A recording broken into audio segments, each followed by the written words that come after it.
Part 1. Now, there are also some workshops and other activities.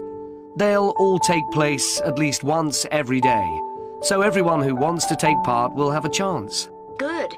We're particularly interested in cookery. You don't happen to have a cookery workshop, do you? We certainly do.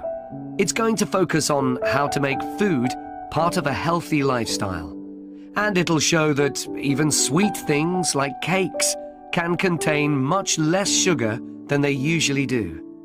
That might be worth going to. We're trying to encourage our children to cook. Another workshop is just for children, and that's on creating posters to reflect the history of the town. The aim is to make children aware of how both the town and people's lives have changed over the centuries.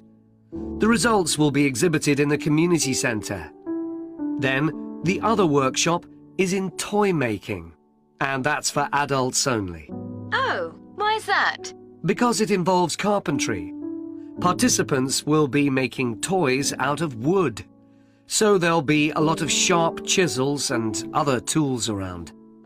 It makes sense to keep children away from it. Exactly. Now, let me tell you about some of the outdoor activities. There'll be supervised wild swimming. Wild swimming?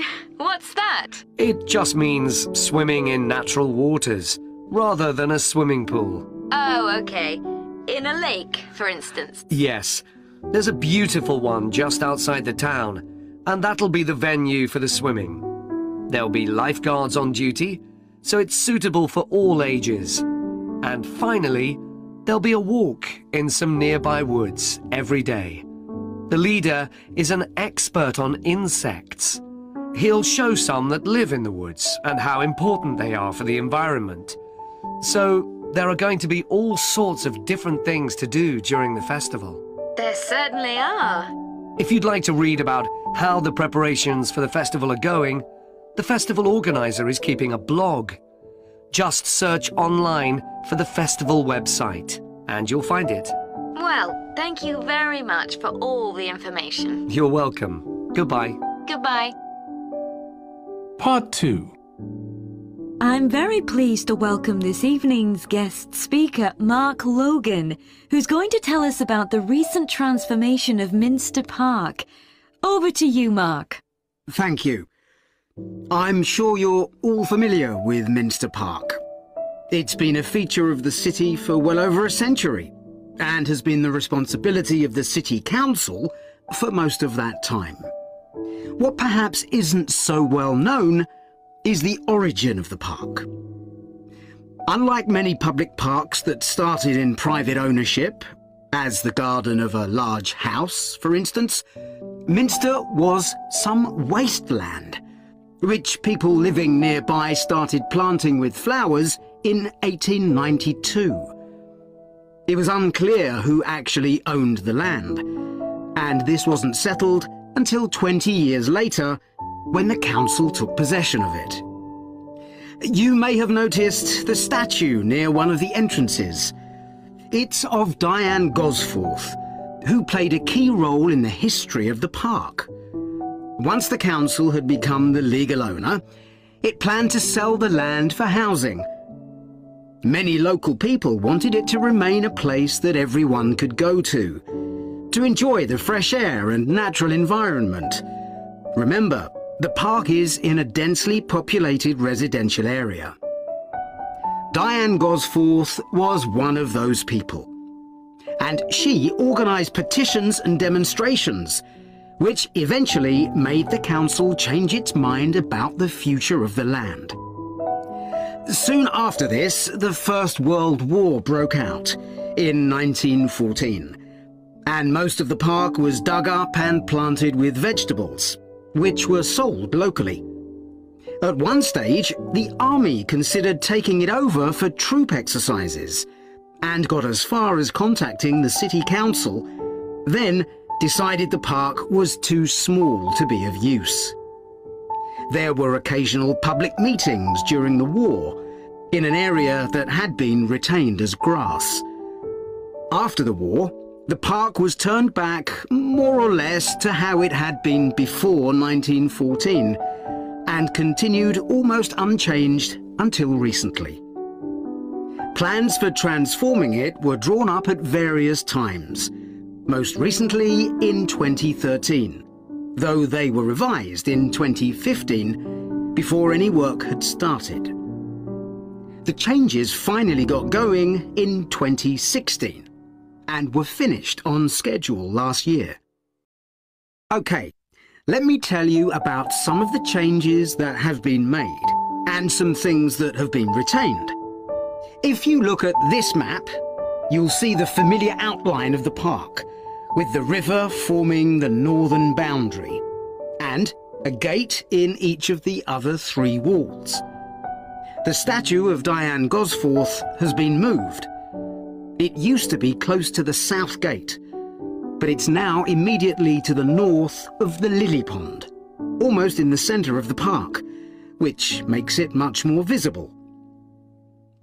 There's a new area of wooden sculptures, which are on the riverbank, where the path from the east gate makes a sharp bend.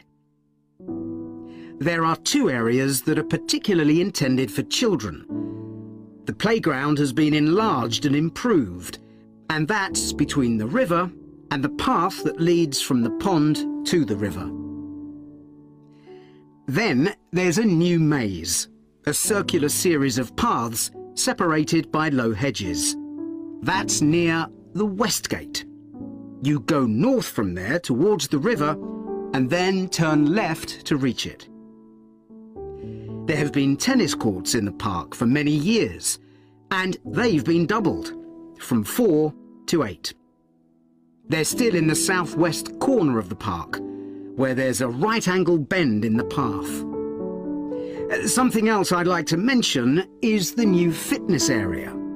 This is right next to the lily pond on the same side as the west gate. Now, as you're all gardeners, I'm sure you'll like to hear about the plants that have been chosen for the park. Part 3. OK, Graham, so let's check we both know what we're supposed to be doing. OK. So, for the university's open day, we have to plan a display on British life and literature in the mid-19th century. That's right. But we'll have some people to help us find the materials and set it up, remember? For the moment, we just need to plan it. Good. So, have you gathered who's expected to come and see the display? Is it for the people studying English or students from other departments? I'm not clear about it. Nor me. That was how it used to be, but it didn't attract many people, so this year it's going to be part of an open day to raise the university's profile. It'll be publicised in the city to encourage people to come and find out something of what goes on here, and it's included in the information that's sent to people who are considering applying to study here next year. Presumably some current students and lecturers will come? I would imagine so. But we've been told to concentrate on the other categories of people. Right. We don't have to cover the whole range of 19th century literature, do we? No, it's entirely up to us. I suggest just using Charles Dickens. That's a good idea. Most people have heard of him and have probably read some of his novels or seen films based on them. So that's a good lead-in to life in his time. Exactly. And his novels show the awful conditions that most people had to live in, don't they? He wanted to shock people into doing something about it. Did he do any campaigning other than writing? Yes, he campaigned for education and other social reforms and gave talks. But I'm inclined to ignore that and focus on the novels. Yes, I agree. OK, so now shall we think about a topic linked to each novel? Yes. I've printed out a list of Dickens's novels in the order they were published, in the hope you'd agree to focus on him. You're lucky I did agree. Let's have a look. OK, the first was The Pickwick Papers, published in 1836. It was very successful when it came out, wasn't it? And was adapted for the theatre straight away.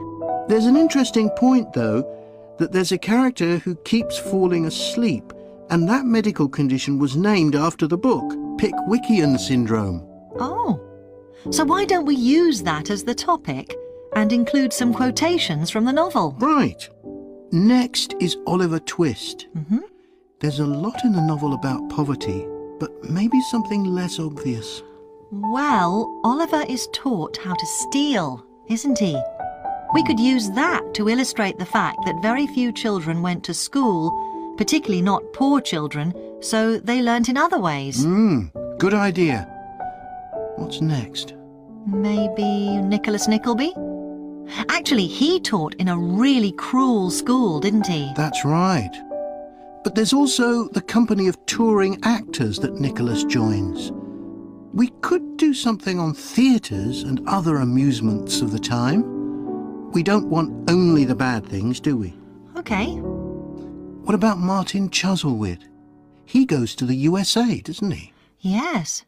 And Dickens himself had been there a year before and drew on his experience there in the novel. I wonder, though, the main theme is selfishness. So we could do something on social justice? No, too general.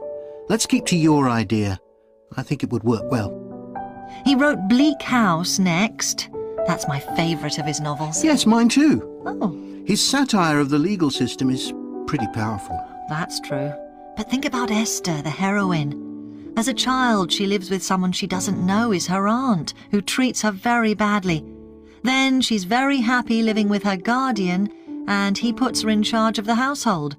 And at the end, she gets married, and her guardian gives her and her husband a house, where, of course, they're very happy. Yes, I like that.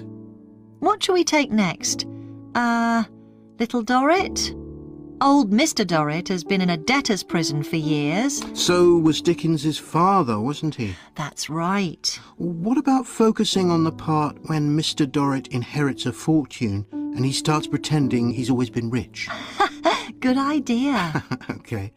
So next we need to think about what materials we want to illustrate each issue. That's going to be quite hard. Part 4. I'm going to report on a case study of a program which has been set up to help rural populations in Mozambique, a largely agricultural country in Southeast Africa. The program worked with 3 communities in Chikwalakwala district near the Limpopo River. This is a dry and arid region with unpredictable rainfall. Because of this, people in the area were unable to support themselves through agriculture, and instead they used the forest as a means of providing themselves with an income, mainly by selling charcoal. However, this was not a sustainable way of living in the long term, as they were rapidly using up this resource. To support agriculture in this dry region, the program focused primarily on making use of existing water resources from the Limpopo River by setting up systems of irrigation, which would provide a dependable water supply for crops and animals. The program worked closely with the district government in order to find the best way of implementing this. The region already had one farmers' association, and it was decided to set up 2 more of these. These associations planned and carried out activities including water management, livestock breeding and agriculture. And it was notable that in general, women formed the majority of the workforce. It was decided that in order to keep the crops safe from animals, both wild and domestic, special areas should be fenced off where the crops could be grown. The community was responsible for creating these fences, but the program provided the necessary wire for making them. Once the area had been fenced off, it could be cultivated. The land was dug so that vegetables and cereals appropriate to the climate could be grown, and the programme provided the necessary seeds for this. The programme also provided pumps, so that water could be brought from the river in pipes to the fields. However, the labour was all provided by local people, and they also provided and put up the posts that supported the fences around the fields. Once the programme had been set up, its development was monitored carefully. The farmers were able to grow enough produce not just for their own needs, but also to sell. However, getting the produce to places where it could be marketed was sometimes a problem, as the farmers did not have access to transport, and this resulted in large amounts of produce, especially vegetables, being spoiled.